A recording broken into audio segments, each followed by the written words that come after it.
Hey guys! All right, I want to just come to you guys today because tonight is a special night in my household, and I thought, how cool would that be to record a little video and share with you what I'm going to be doing.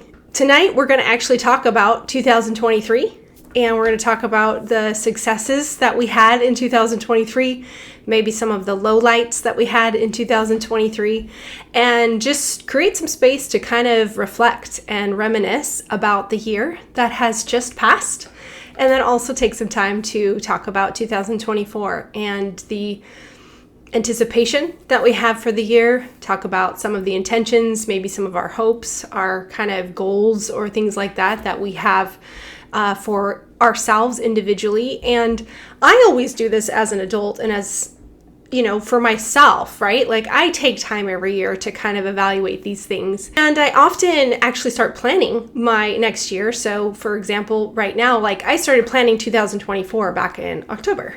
And it's just something that I've done really every year to kind of prepare for what are the things I want this next year to look like?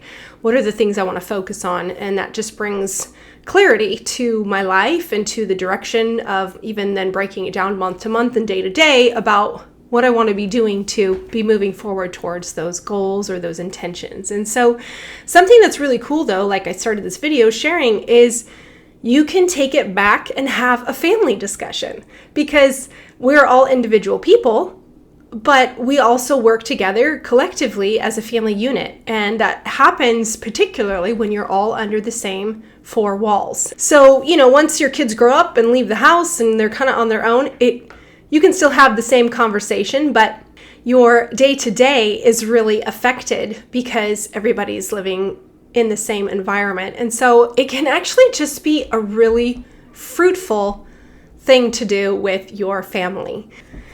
Something I learned this past year in 2023 was a different way of looking at successes and failures, and even the progress that I either feel or don't feel in my life. And one of the books that I read that I really loved this last year was called The Gap and the Gain.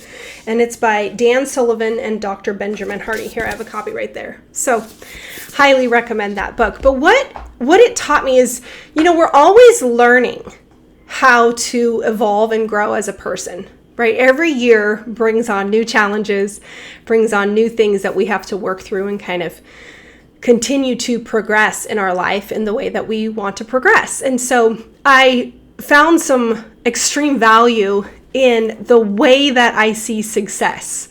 And that is, let's say you start your year out. I'm going to use 2023 as an example because we just got done with that year. So you take 2023. I had some intentions that I started out with in the beginning of that year. And now that year is complete, I will naturally look back and kind of measure my progress and measure my success. And something that I didn't really realize I was doing, which I find out is actually very natural, is that I often look at my success and I evaluate my success based off of kind of like, okay, well, I only got to 75% or 80% of my goal. And so I didn't accomplish my goal. The stamp in my mind says goal not accomplished. I have just learned so much this last year of 2023 about how to reframe success to be in a more accurate perspective, which is you have to measure your successes by the gains in your life. Because if I were to have no intentions at all for 2023, then I would have blindly just been fumbling my way through my life in that year. And yet I didn't do that. I set a lot of extreme intention for the year. And there are areas that I did not accomplish certain things. And there are areas that I did accomplish a ton of things. And there were areas that ended up becoming more important that I needed to focus on than the actual original intention that I had set. And so it was prudent and just wise of me to redirect some of my energy and my time to put into some of the new things that came up for me as the year was unfolding. If I had just ignored those things and continued on a path to what my original thought was, I would not have been able to accomplish it anyways, because these other things were extremely valuable to my life and to my character and to my growth as a person. And so to be able to deal with those things first needed to happen. I have a sense of true fulfillment and happiness when I can look back on 2023 because I'm able to see the success in the correct perspective. Tonight in my home and in our family, we're going to take some time where I'm going to cook some burgers actually on the barbecuer and probably some veggies as well. And we're going to sit around our dining room table and we're going to just talk about these things. Something that I love to do is have conversations with my sons, but I also love to, teach them things that I'm learning, things that I'm growing in. To have a more formal event tonight is going to be a lot of fun, and they're going to love it because that's just kind of what we do. So I invite you, maybe do the same.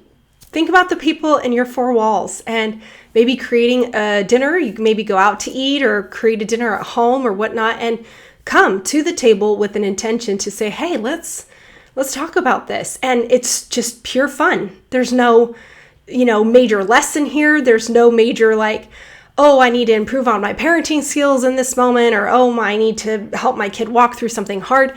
It is just pure fun to have this type of conversation with your family. I just wanted to share this with you as an idea, let you know kind of what we're doing in my household, and encourage you to do the same. Okay, take care.